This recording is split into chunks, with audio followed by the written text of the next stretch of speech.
आज का जो कार्यक्रम कराया गया है वो एक्चुअली जो Indian national young academy of science है उसका एक रूरल डेवलपमेंट प्रोग्राम है हम लोगों का जो आउटरीच एक्टिविटी जिसमें जो गांव और बहुत छोटे कस्बे के जो स्कूल के बच्चे हैं उनको कैसे हम मोटिवेट करें साइंस के लिए, विज्ञान के लिए, और कैसे उनको ये बताएं कि आप आगे क्या क्या कर सकते हैं, क्योंकि गांव में आप देखिए बहुत सारी जानकारियां नहीं होती। कैसे कई बच्चे होते हैं कि हम आगे कैसे पढ़ेंगे, हमारे धन की समस्या है या परिवार साथ नहीं दे पाएगा, तो उनको हम कैसे मोटिवेट कर पाएं कि आपके पास डिफरेंट फेलोशिप है, बहुत सारी चीज़ें हैं और आप बढ़िए आगे। और हम लोग विज्ञान को इस माध्यम से आगे बढ़ाना चाहते हैं अपने देश में। तो हमारा उद्देश्य है कि गांव गांव तक पहुंचे और अधिक से, क्योंकि हमारा सारा जो बेसिकली हिंदुस्तान में जो सभी अच्छे विद्यार्थी हैं वो गांव से निकले हुए हैं।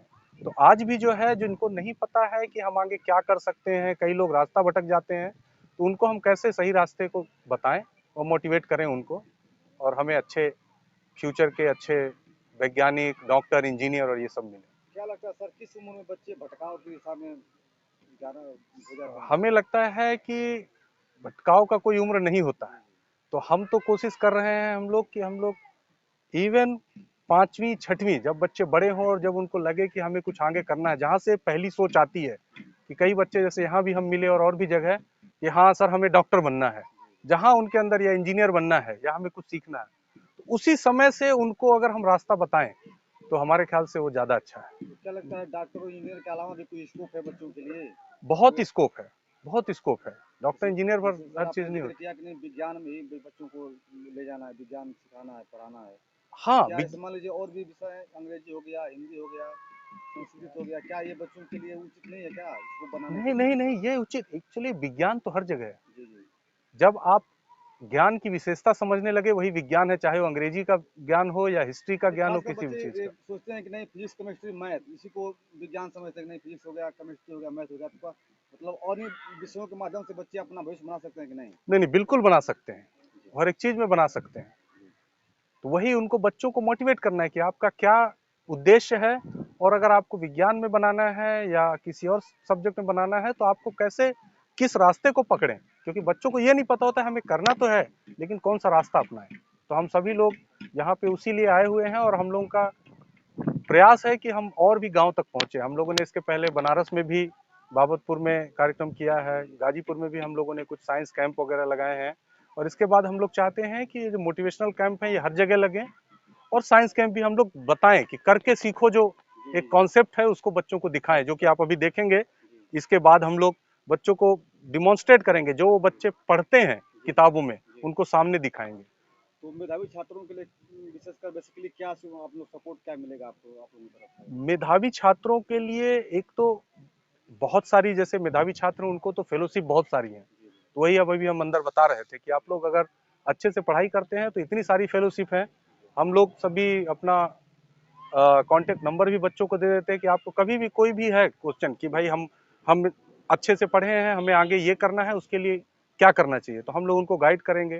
फ्यूचर में हम कोशिश करेंगे कि, और आपस में हम लोग बात कर रहे थे कि कैसे अगर किसी को किसी भी प्रकार की छोटी समस्या है, जैसे अच्छी किताबें, जी जी। हम किताबें कोशिश करेंगे कि किसी बच्चे का मान लीजिए भौतिकी में है तो उसको भौतिकी की किताबें अच्छी कौन सी हो सकती हैं जी कि जी। आज से ही वो पढ़ना शुरू करे, मान लीजिए 11वीं से ही है कुछ सीखना, तो वो किताबें हम लोग प्रोवाइड कराने का प्रयास करेंगे भविष्य बेसिकली में। एक और प्रश्न आता है ऐसे कि लोग कहते हैं कि नहीं, बच्चों के सबसे प्रथम गुरु होते हैं माता पिता। हम्म। ये जाहिर यूनिवर्सल ट्रूथ भी है। जी। तो कहाँ से क्या लगता है, कहाँ से उसके जो गार्जियन कहाँ से मतलब वो लूज पड़ जाते हैं बच्चों के लिए? तो बेसिकली गांव में पेरेंट उतना ध्यान नहीं दे पाते हैं जितना ध्यान देना चाहिए। तो क्या पेरेंट के लिए कोई आपके पास कुछ कहना चाहेंगे उनके बारे में? पेरेंट के लिए हम ये बोलना चाहेंगे कि जैसे अभी ये आपने देखा कि बच्चों के लिए हमने किया, केवल बच्चों से इंटरेक्ट किए, जी अभी हम इसके बाद यहाँ के जो टीचर हैं जी उनसे भी इंटरेक्ट करेंगे, जी जी।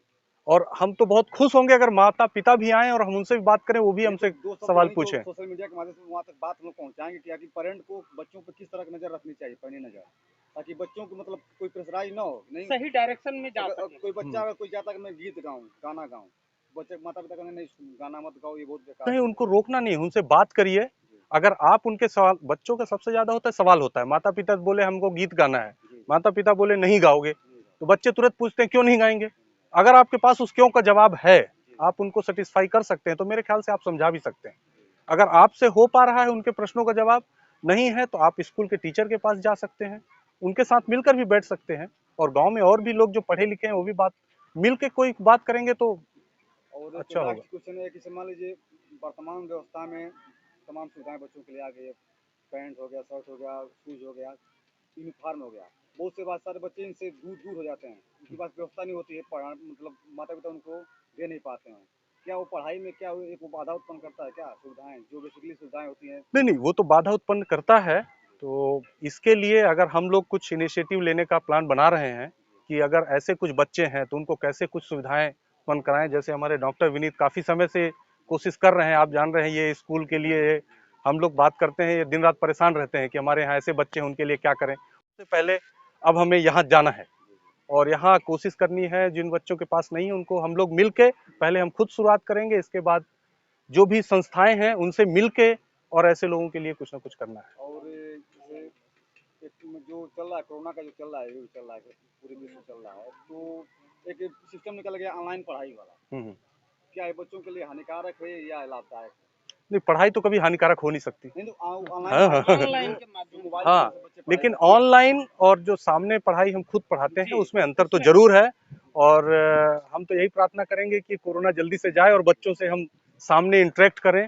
और सभी लोग, हमेशा टीचर चाहता है कि बच्चों के बीच हम जाएं और उनसे बातें करें। मतलब ये हानिकारक है हानिकारक कुछ नहीं है, पढ़ाई कभी हानिकारक नहीं है। पढ़ाई जो बच्चे अक्सर मोबाइल के माध्यम से पढ़ना पसंद कर रहे हैं, नहीं, पसंद तो नहीं करना चाहिए। जो क्लासरूम टीचिंग है वो हमेशा से अच्छी है, वो बेटर है और उसी को मैं तो अपनी तरफ से उसी को बेटर मानता हूँ। हाँ जो क्लास हाँ, का पढ़ाई वो बेटर है। बेटर है जी, बिल्कुल बेटर। धन्यवाद। कैसे आपको लगा कि नहीं ये कार्यक्रम करना चाहिए अपने गांव में? चलिए, मेरा नाम डॉक्टर विनीत है। मैं इसी गांव से बिलोंग करता हूं, सिमराजपुर से। और मैं सौभाग्य कहिए या जो कहिए, मैं इसी विद्यालय से पढ़ा भी हूँ, सर्वोदयपुर माध्यमिक विद्यालय से। कक्षा 6 से 8 तक की पढ़ाई मेरी यहीं हुई और 1 से 5 तक की पढ़ाई मेरी यहीं जो प्राइमरी स्कूल आपका है सरकारी, वहाँ से हुई।